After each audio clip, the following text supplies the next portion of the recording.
Welcome to the Daily Report. This morning, Iran and the United States are entering a new round of talks centered on Iran's nuclear program.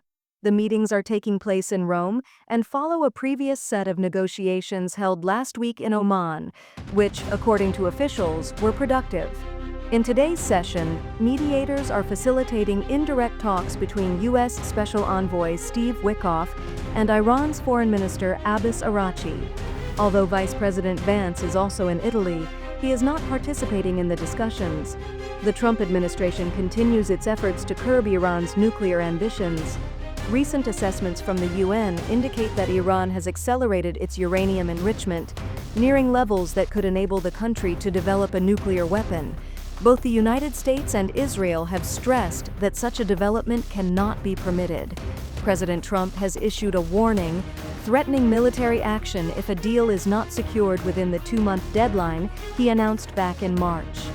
A central issue in the negotiations remains whether Iran will be allowed to maintain its nuclear program or will be compelled to dismantle it completely, something that is likely to be rejected by Iran. Meanwhile, Israel remains vigilant and prepared to strike Iran's nuclear sites if it senses an imminent threat. The urgency of these talks is heightened by the risk of renewed violence in the Middle East, making this a pivotal moment in international diplomacy. Elsewhere in Rome, Vice President Vance arrived yesterday. He attended a Good Friday service with his family, met with cardinals and other clergy, and toured the Apostolic Palace. He is scheduled to leave for India tomorrow. As Holy Week progresses, attention has also turned to Pope Francis.